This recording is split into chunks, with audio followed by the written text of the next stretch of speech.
오늘 우리가 나눌 말씀은 요한계시록 16장 12절에서 16절까지 말씀입니다. 우리 함께 봉독하시겠습니다. 또 여섯째가 그 대접을 큰 강 유브라데에 쏟음에 강물이 말라서 동방에서 오는 왕들의 길이 예비되더라. 또 내가 보매 개구리 같은 새 더러운 영이 용의 입과 짐승의 입과 거짓 선지자의 입에서 나오니 저희는 귀신의 영이라 이적을 행하여 온 천하 임금들에게 가서 하나님 곧 전능하신 이의 큰 날에 전쟁을 위하여 그들을 모으더라. 보라, 내가 도적같이 오리니 누구든지 깨어 자기 옷을 지켜 벌거벗고 다니지 아니하며 자기의 부끄러움을 보이지 아니하는 자가 복이 있도다. 새 영이 히브리 이름으로 아마겟돈이라 하는 곳으로 왕들을 모으더라. 아멘. 우리는 계속해서 마지막 7재앙인 대접재앙을 공부하고 있습니다. 이 마지막 대접재앙은 인해재앙이나 나팔재앙과는 달리 영적인 면에서 해석을 하는 것이 요한계시록 전체 이해에 더 많은 도움이 된다고 제가 말씀드렸죠. 그래서 우리는 지난 시간에 5번째 대접재앙까지를 공부하면서 그 재앙의 내용보다는 그 재앙들이 갖고 있는 영적 의미에 초점을 맞춰서 해석을 했어요. 이 대접재앙이 갖고 있는 우리가 놓쳐서는 안 될 중요한 메시지가 뭐였죠? 우리에게도 성도에게도 동일하게 대접이 쏟아지게 되지만 그 대접이 눈이 멀어서 여전히 암흑 속에 살고 있는 세상에게는 진노의 대접이요, 하나님의 은혜로 눈을 뜬 우리에게는 은혜의 대접으로 선용이 된다라는 것을 우리가 꼭 숙지하고 있어야 된다라고 제가 말씀드렸죠. 그래서 흑암 속에 사는 자들은 대접이 쏟아져도 여전히 회개하지 않고 주께 영광을 돌리지도 않지만 눈을 뜬 하나님의 백성들에게는 그 대접이 그들이 회개하고 주께 영광을 돌리게 만드는 하나님의 은혜의 손길이 된다는 것까지를 우리가 지난주에 공부를 했습니다. 오늘은 이 대접재앙의 클라이막스라고 할 수 있는 아마겟돈 전쟁에 대해서 공부를 하도록 하겠습니다. 이 아마겟돈은 얼마나 유명한지 예수를 믿지 않는 사람들도 다 알아요. 심지어 스포츠지 만화 이름도 아마겟돈이에요. 아마겟돈이 아니라 거기는 낙찰계, 침묵계 이런 겟돈 해서 아마겟돈이더라고요. 이게 패러디를 해놨어요. 그만큼 이 아마겟돈이 오해되고 있어요. 그런 면에 있어서는 굉장히 좀 씁쓸해요. 그런 거 볼 때마다. 오늘은 그 아마겟돈 전쟁이 무엇인지 여러분이 확실히 좀 알고 가셔야 됩니다. 우리는 이 6번째 대접에서 그렇게 여전히 눈먼 자들이 얼마만큼 우매한 짓을 하게 되는지 더 확실하게 배울 수 있어요. 그럼 차근차근 한 절 한 절 풀어보도록 하겠습니다. 오늘은 찾아서 확인할 내용이 많기 때문에 예화나 적용 부분은 어플리케이션은 생략할 거예요. 그래서 조금 딱딱할 수도 있지만 어떤 분들에게는 더 흥미있고 재미있을 거예요. 12절을 한번 보세요. 또 여섯째가 그 대접을 큰 강 유브라데에 쏟음에 강물이 말라서 동방에서 오는 왕들의 길이 예비되더라. 6번째 대접이 큰 강 유브라데에 쏟아지니까 강물이 말라버렸다 그러죠. 이 구절을 바로 이해하기 위해서는 먼저 성경에서 이 유브라데 강이 지정학적으로 어떤 위치에 있는지를 알아야 돼요. 창세기 15장 18절 보세요. 그날에 여호와께서 아브라함으로 더불어 언약을 세워 가라사대 내가 이 땅을 애굽 강에서부터 그 큰 강 유브라데까지 네 자손에게 주노니. 하나님께서 아브라함에게 가나안 땅을 주시겠다는 언약을 하는 장면이죠. 그 가나안 땅의 동쪽 경계가 바로 유브라데 강이에요. 그 유브라데 강 너머에서 걸핏하면 이스라엘을 공격했던 대표적인 나라가 있죠. 바벨론하고 아수르예요. 이스라엘의 왼수. 바벨론은 요한계시록에서도 계속 우리 성도들의 대적을 상징하는 나라로 등장하죠. 북이스라엘은 BC 722년에 아수르에게 망했고 남유대는 BC 586년에 바벨론에게 망했죠. 그렇게 그 큰 강 유브라데는 이스라엘과 대적들과의 경계와 전선을 상징하는 거예요. 그러니까 그 유브라데 강이 마르고 동방으로부터 오는 왕들의 길이 예비되었다라는 그 구절은 이스라엘과 그 대적들과의 전쟁이 있음을 예고하는 장면인 거예요. 그 바벨론과 이스라엘과의 경계가 유브라데였단 말이에요. 어떻게 그 한 구절로 전쟁을 추론해낼 수 있는가 한번 보자고요. 구약 성경에는 여러 곳에 강이 마르고 물이 마르고 샘이 마르고 바다가 마른다라는 구절이 등장합니다. 예레미야 50장 37절 보세요. 칼이 그들의 말들과 병거들과 그들 중에 있는 잡족의 위에 임하리니 그들이 부녀같이 될 것이며 칼이 보물 위에 임하리니 그것이 노략될 것이요 가뭄이 물 위에 임하여 그것을 말리우리니 이는 그 땅이 조각한 신상의 땅이요 그들은 우상에 미쳤음이니라. 그러므로 사막의 들짐승이 실랑과 함께 거기 거하겠고 타조도 그 중에 깃들일 것이요 영영이 거민이 없으며 대대에 거할 자가 없으리라. 나 여호와가 말하노라. 나 하나님이 소돔과 고모라와 그 이웃 성읍들을 무너지게 한 것 같이 거기 거하는 사람이 없게 하며 그 중에 우고하는 아무 인자가 없게 하리라. 예레미야 51장 36절. 그러므로 여호와께서 이같이 말씀하시되 보라 내가 네 송사를 듣고 너를 위하여 보소하여 그 바다를 말리며 그 샘을 말리리니 바벨론이 황폐한 무더기가 되어서 실랑의 거처와 놀람과 치솟거리가 되고 거민이 없으리라. 하나님께서 악의 상징인 바벨론의 멸망을 예언하시면서 그들의 멸망을 강과 물과 바다를 말리운다라는 표현을 쓰시죠. 그러나 이 강과 물과 바다를 말리운다라는 구절이 단순히 전쟁만을 의미하는 건 아니에요. 다른 장면으로 한번 가보죠. 또 바다와 강이 말랐던 때가 있었죠. 여러분이 잘 아시는 홍해와 요단강이 말랐던 그 사건을 아시죠? 출애굽기 14장 21절 보세요. 모세가 바다 위로 손을 내어민데 여호와께서 큰 동풍으로 밤새도록 바닷물을 물러가게 하시니 물이 갈라져 바다가 마른 땅이 된지라. 이스라엘 자손이 바다 가운데 육지로 행하고 물은 그들의 좌우에 벽이 되니. 여호수아 3장 15절. 괴를 맨 자들이 요단에 이르며 괴를 맨 제사장들의 발이 물가에 잠기자 곧 위에서부터 흘러내리던 물이 그쳐서 심히 멀리 사르단에 가까운 아담읍 변방에 일어나 쌓이고 아라바의 바다 염해로 향하여 흘러가는 물은 온전히 끊어짐에 백성이 여리고 앞으로 바로 건널세. 여호와의 언약궤를 맨 제사장들은 요단 가운데 마른 땅에 굳게 섰고 온 이스라엘 백성은 마른 땅으로 행하여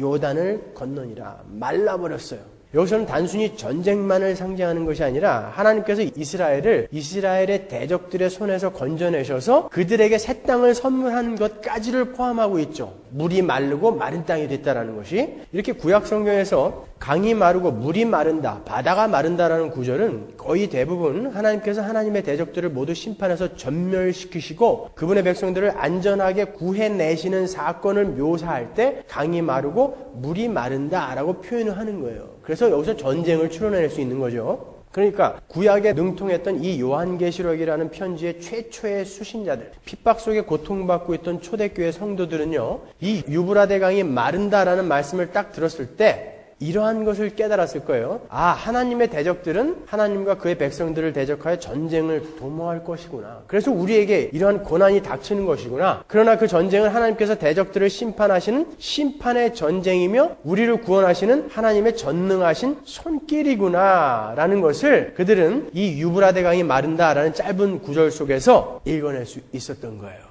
그런데 그 전쟁은 세대주의자들의 주장처럼 육적 이스라엘과 그의 대적들의 전쟁을 가리키는 것이 아니라 영적 이스라엘인 교회와 그의 대적인 마귀의 세력과의 전쟁을 가리키는 거예요. 본문 13절과 14절을 보세요. 또 내가 보매 개구리 같은 새 더러운 영이 용의 입과 짐승의 입과 거짓 선지자의 입에서 나오니 저희는 귀신의 영이라 이적을 행하여 온 천하 임금들에게 가서 하나님 곧 전능하신 이의 큰 날에 전쟁을 위하여 그들을 모으더라. 13절을 보시면 요한계시록에 나타나는 사탄의 삼위일체가 등장하죠. 용, 짐승, 거짓 선지자.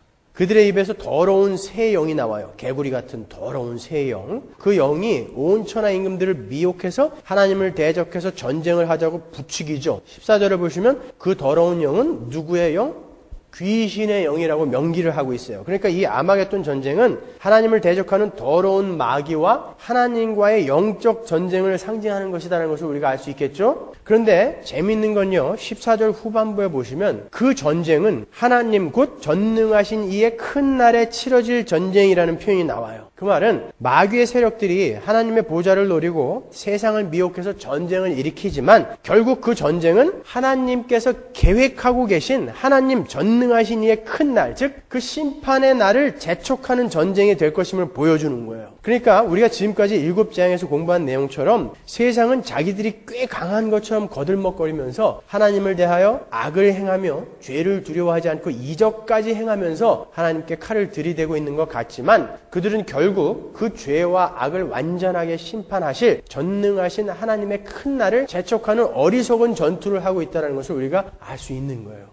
우리는 계속해서 15절을 통해서 이 아마겟돈 전쟁이 영적 전쟁임을 좀 더 확실하게 확인할 수 있어요. 15절 보세요. 보라 내가 도적같이 오리니 누구든지 깨어 자기 옷을 지켜 벌거벗고 다니지 아니하며 자기의 부끄러움을 보이지 아니하는 자가 복이 있도다. 바로 전에 14절에서 전능하신 하나님의 큰 날에 있을 전쟁에 대해서 이야기를 한 후에 지금 읽었던 15절에서 바로 그날 내가 도적같이 임해서 세상을 끝내버릴 그 주의 날, 그 최후의 날을 대비해서 너희는 전쟁 준비를 해라 그러면서 그 전투 준비의 내용을 지금 말씀해 주시는 거예요. 15절이. 근데 그 내용이 뭐죠? 어떤 전투를 해야 돼요, 우리가? 어떤 준비를 해야 됩니까? 15절 다시 보세요. 누구든지 깨어서 자기 옷을 지켜 벌거벗고 다니지 아니하며 자기의 부끄러움을 보이지 아니하는 자가 복이 있도다. 무슨 말이에요? 하나님의 백성들아, 너희는 그 전쟁에 대비해서 깨어 있어라. 그리고 내가 너희에게 준 옷을 지켜서 벌거벗지 않도록 주의하라. 이게 바로 아마겟돈 전쟁이 임하는 성도들의 전투의 내용이에요. 그러니까 이 전쟁은 중공군 2억이 이스라엘과 아마겟돈에 모여서 육박전을 치르는 그런 전쟁이 아니라 성도들이 치르게 되는 영적 전쟁이라는 것을 우리가 알 수 있는 거예요. 전투의 내용이 너희들 깨끗이 살아라, 깨어있어라, 순결하게 살아라, 흰옷을 지켜라. 이게 우리의 전투의 내용이라니까요.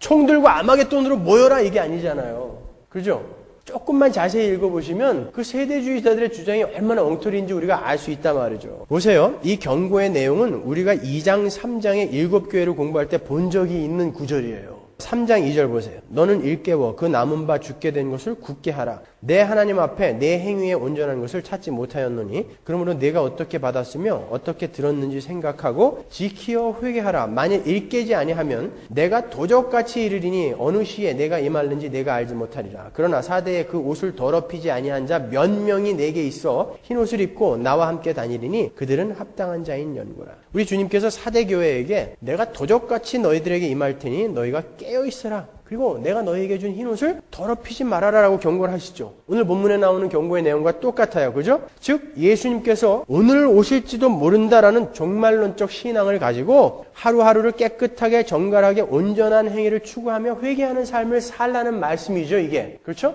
오늘날 우리에게 하시는 말씀이잖아요. 이것이. 그런데 참 슬픈 것은 그런 자들이 몇 명밖에 없다라는 것이 참 슬프다고요. 교회 안에 대부분은 가짜라는 얘기예요.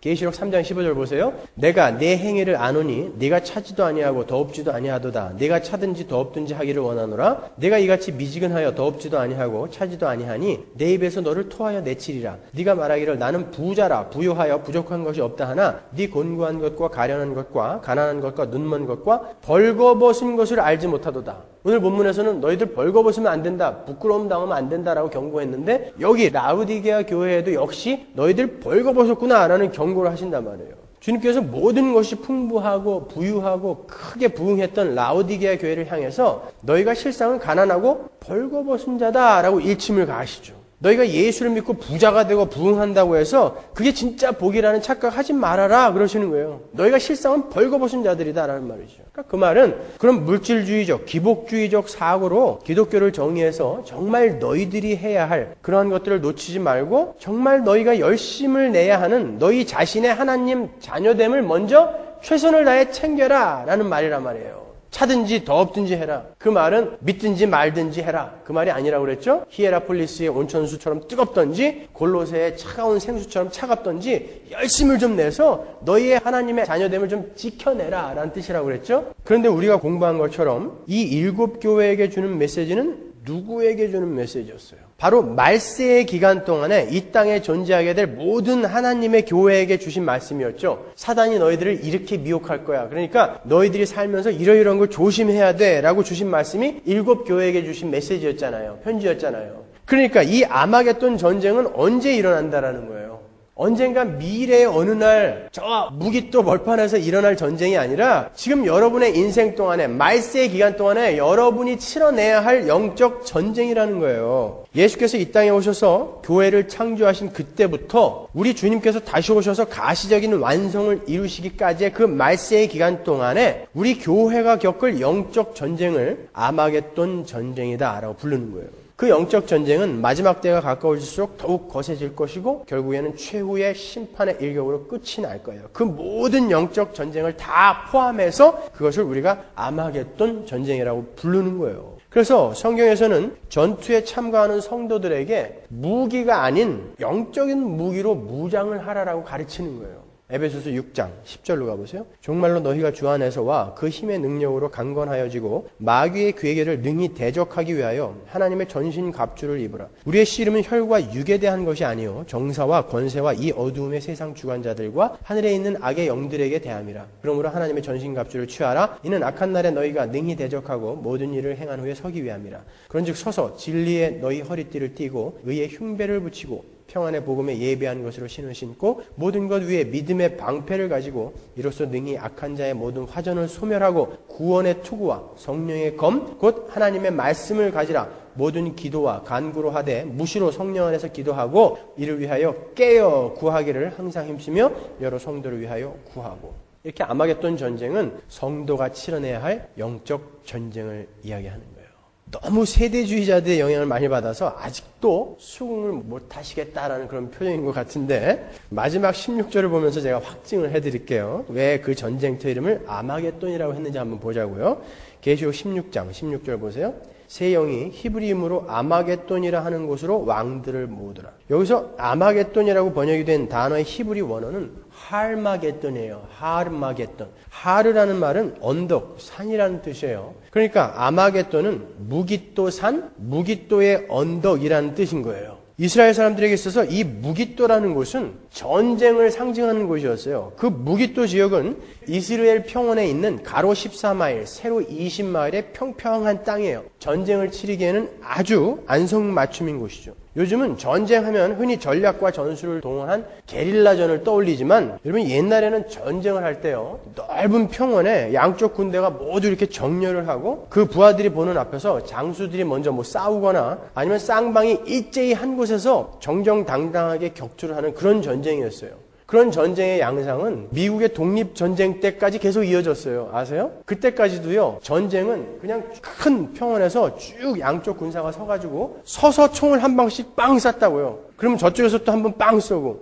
굉장히 어리석죠. 이게 미국 독립전쟁 때까지 그랬다니까요. 그때 당시에 어떤 미국군 중위가 처음으로 엎드려! 그래갖고 엎드려서 쏜 게 센세이션을 일으켰을 정도로 이렇게 무식하게 전쟁을 했다고요. 그때 처음으로 엎드려서 전쟁을 했다니까요.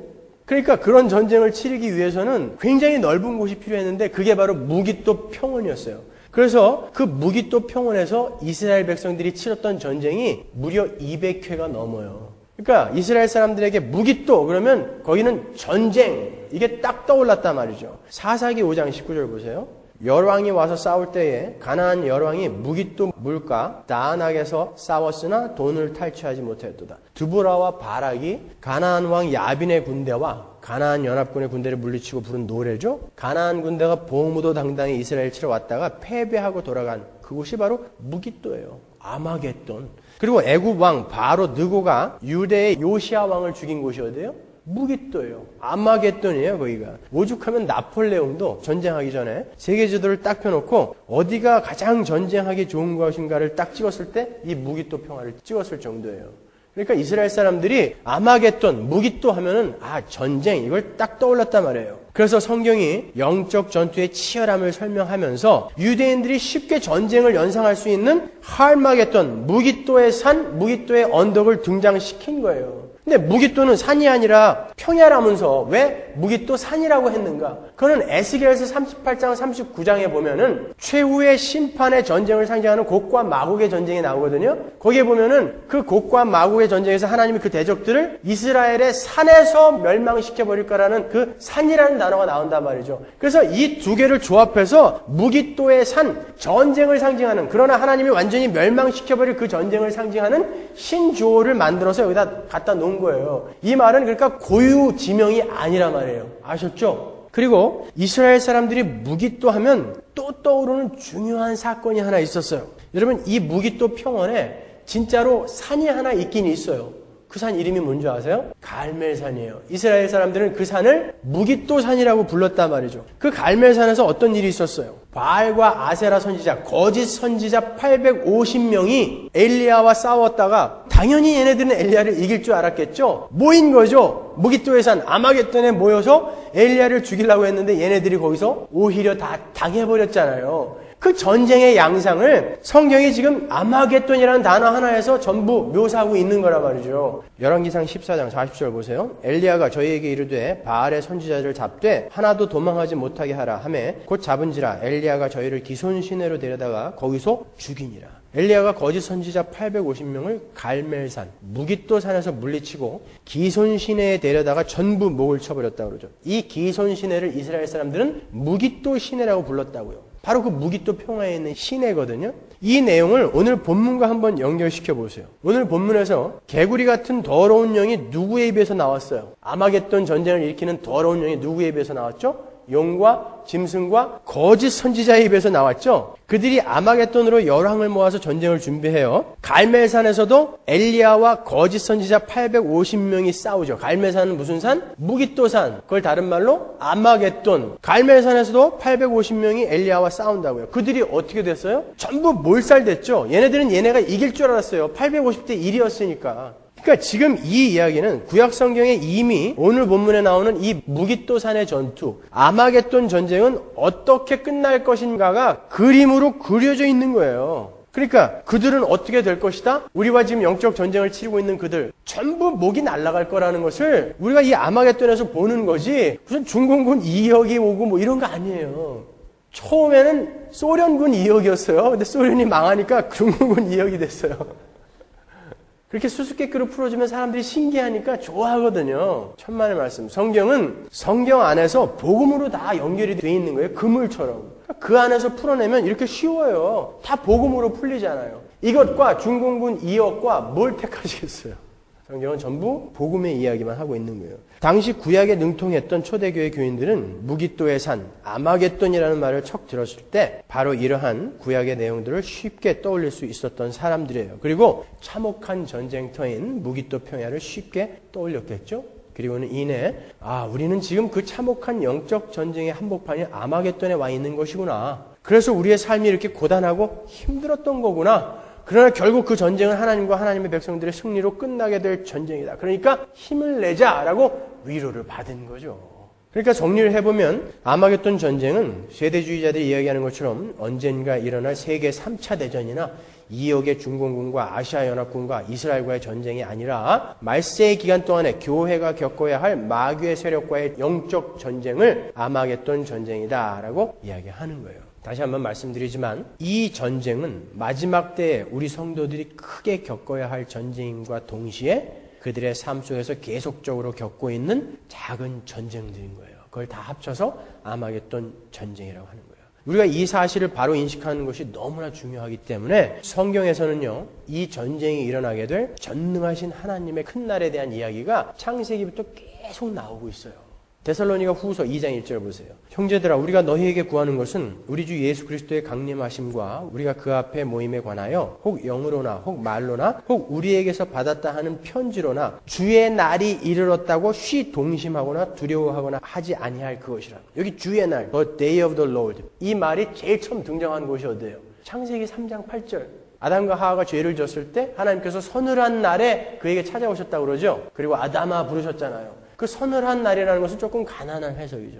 그게 the day of the ruach, 성령의 날, 심판의 날, 주의 날을 이야기하는 거예요. 창세기 3장 8절에서부터 이미 죄와 악은 하나님이 어떻게 심판하실 것이며 그 벌거벗은 자들을 어떻게 흰옷을 입혀서 구원해 내실 것인가를 이미 그때부터 예고하고 계시다고요. 그 이야기를 계시록까지 지금 하고 있는 거지 어느 날 일어날 역사 이야기를 하고 있는 게 아니란 말이에요. 3절 보세요. 누가 아무렇게 하여도 너희가 미혹하지 말라. 먼저 배도하는 일이 있고 저 불법의 사람 곧 멸망의 아들이 나타나기 전에는 이르지 아니하리니 저는 대적하는 자라 범사 일컫는 하나님이나 숭배함을 받는 자 위에 뛰어나 자존하여 하나님 성전에 앉아 자기를 보여 하나님이라 하는지라. 이건 분명 마지막 때에 대한 경고예요. 사이비 가짜들이 나타나서 벌써 종말이 왔다, 주의 날이 왔다라고 거짓말할 때 속지 말라는 거예요. 분명 먼저 교회 안에 배도하는 자들이 나타나고 멸망의 자식, 자기가 하나님처럼 구는 자가 나타나면 그때가 진짜 주의 날, 마지막 때, 마지막 종말이다라는 거예요. 오늘 본문의 내용하고 아주 흡사하죠? 마지막 때 멸망의 자식, 세상의 왕들이 연합해서 하나님과 전쟁을 하러 모인다라는 내용과 아주 흡사해요. 그런데 그 일이 벌써 예수님 때에도 있었어요. 요한복음 17장 12절 보십시오. 내가 저희와 함께 있을 때에 내게 주신 아버지의 이름으로 저희를 보존하와 지켰나이다. 그 중에 하나도 멸망치 않고 오직 멸망의 자식뿐이오니 이는 성경을 응하게 함이니이다. 예수님께서 잡히시던 그 밤에 하나님께 기도하시는 장면이죠. 예수님을 배반한 가롯 유다를 가리켜서 멸망의 자식 휘오스테스 아폴레이아스라고 하세요. 데살로니가 후서의 그 멸망의 자식과 정확하게 같은 단어예요. 2000년 전에 이미 멸망의 자식이 있었다는 것이죠. 자, 이 이야기가 뭔지를 여러분이 잘 알고 계셔야 돼요. 이 내용을 오늘 본문의 내용과 비교해서 한번 생각해 보세요. 마귀는 예수님을 십자가에 달아서 죽여버리면 자신이 승리할 줄 알았죠. 오늘 본문에서도 마귀의 세력은 자신들의 승리를 장담하면서 하나님과의 전쟁을 위해서 아마겟돈으로 모이고 있어요. 그죠? 근데 예수 그리스도는 십자가에서 죽으심으로 마귀의 허리를 거기서 꺾어버리셨어요. 그 십자가가 오히려 마귀를 결박해버리는 승리였잖아요. 마찬가지로 최후의 종말에도 마귀의 세력은 하나님의 보좌를 노리고 최후의 공격을 가할 거예요. 그러나 그들은 그 전능하신 하나님의 날에 완전히 멸망해 버릴 거예요. 거기에 사용된 자, 배도한 자, 멸망의 자식이 누구였어요? 가롯 유다였죠. 이쪽에서는 최후의 종말에도 배도자들, 거짓 선지자들, 세상 왕들이 마귀의 세력에게 이용당할 거예요. 그게 오늘 본문이 이야기하는 거죠. 그러나 그들은 모두 마귀의 세력과 함께 가롯 유다처럼 어떻게 될 것이다? 목매달아 죽을 것이다. 땅에 떨어져서 창자가 터져 나올 것이다. 그걸 우리가 거기서 보는 거예요. 이렇게 우리가 우리 인생 동안에 겪어야 할 아마겟돈 전쟁은 바로 예수 그리스도의 십자가의 그 전쟁의 양상과 똑같은 거라는 거예요. 그러니까 우리의 삶 속에서 계속 그 예수 그리스도의 십자가의 삶이 나타나야 하고 그 삶이 바로 아마겟돈 전쟁이다라는 것이죠. 성경은 이렇게 하나로 다 뚫려 있는 거예요. 그 십자가의 승리와 최후의 종말인 전능하신 하나님의 큰 날에 있을 그 승리 사이에 작은 아마겟돈 전쟁들이 우리 성도들의 삶에 끊임없이 일어나게 되는 거예요. 오늘 본문은 우리 성도들에게 그것을 경고하는 거죠. 마치 너희들 금방이라도 넘어뜨릴 것 같은 그런 대적들이 너희의 인생 속에 나타날 거야. 그때 겁먹지 말아라. 그때 두려워하지 말아라. 그거 우리에게 이야기해 주시는 거예요. 위로해 주시는 거예요. 그리고 그 전쟁을 치르고 있는 성도들에게 너희들이 그 전쟁에서 이기기 위해서는 이러한 무기를 써야 한다라고 공격 무기를 설명해 주는 것이 오늘 본문이란 말이에요. 어떤 공격 무기였어요? 깨어서 회개하고 내가 너희에게 준 흰옷을 지켜라. 그게 우리의 공격 무기였잖아요. 이게 제가 매주 여러분에게 설교하는 설교의 내용이잖아요. 우리의 유일한 무기는 그겁니다. 우리의 유일한 목표 지점은 그겁니다. 예수께서 깨어서 오직 하나님의 말씀에 순종하는 삶을 사심으로 십자가에서 승리하셨듯이 우리도 하나님의 뜻에 순종하는 하나님을 기쁘게 해드리는 그 삶을 살아냄으로써 이 세상을 이길 수 있는 것입니다. 다른 거 고지론이다. 청부론이다. 이런 거에 현혹되지 마십시오. 예수 믿으면 부자 되고 잘 먹고 잘 살고 그거 아닙니다. 말씀드린 게 이거잖아요. 오늘 본문이 이야기하는 것도 그거란 말이에요.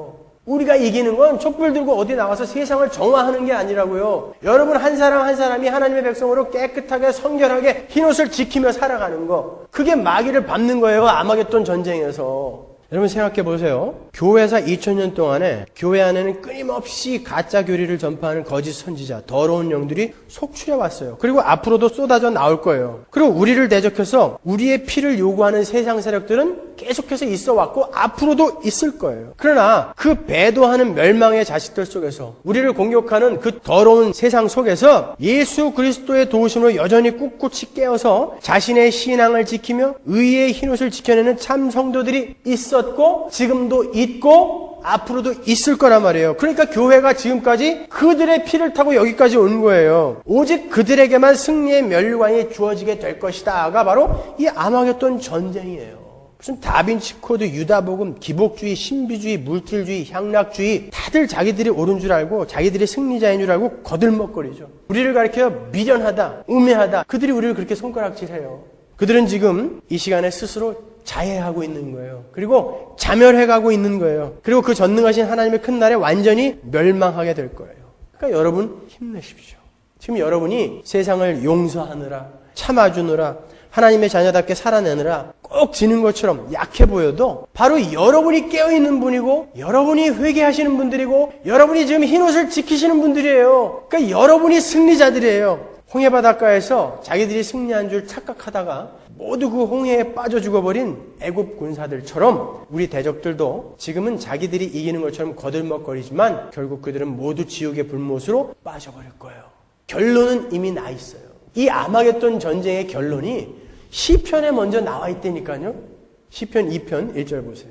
어찌하여 열방이 분노하며 민족들이 허사를 경영하는고 세상의 군왕들이 나서며 관원들이 서로 꾀하여 여호와와 그 기름받은 자를 대적하며 우리가 그 맨 것을 끊고 그 결박을 벗어버리자 하도다. 오늘 본문에 나오는 그 열왕들이 모이는 아마겟돈 전쟁이죠. 하늘에 계신 자가 웃으시며 주께서 저희를 비웃으시리로다. 그때 분을 바라며 진노하사 저희를 놀래어 이르시기를 내가 나의 왕을 내 거룩한 산 시온에 세웠다 하시리로다. 그들을 어떻게 죽여요? 네가 철장으로 저희를 깨뜨리며 질그릇같이 부수리라 하시도다. 그 아마겟돈 전쟁의 결론이 여기 나와 있어요. 어떻게 된다고요? 그 아마겟돈에서 철장으로 다 죽여버린다고요. 그들을요. 우리가 이기는 거예요. 여러분이 성도가 맞다면 여러분의 삶 속에서 지금 크고 작은 이 아마겟돈 전쟁들이 일어나고 있을 거예요. 개구리 같은 더러운 영들은, 그 귀신의 영들은 이적을 행하며 그러죠. 이적을 행하며 오히려 그들은 원하지 않아도 부자가 되고 죽을 때도 때깔이 곱게 죽으면서 이적을 행하며 우리를 미혹할 거예요. 야, 니들이 진짜 잘 가는 거 맞는 것 같아? 웃기지 마. 내가 이렇게 행복하잖아. 더 행복하잖아. 그러나 여러분은 거기에 지시면 안 되는 거예요. 왜? 이 철장을 가지신 예수가 여러분 안에 계시잖아요. 그러니까 여러분은 이길 수밖에 없는 거예요. 그러니까 기죽으시면 안 되는 거예요. 여러분은 지지 않습니다. 지금 여러분이 잠시 지는 것처럼 보일지라도 그게 바로 승리라는 것을 여러분은 절대 잊지 마시고 힘을 내셔야 돼요. 예수님이 십자가에서 죽으실 때 이 세상 모든 사람들이 저건 패배다 그랬지만 그게 바로 최고의 승리였듯이 바로 여러분의 패배의 모습은 승리의 모습인 거예요. 그러니까 be happy. 행복하십시오, 여러분. 기도하겠습니다.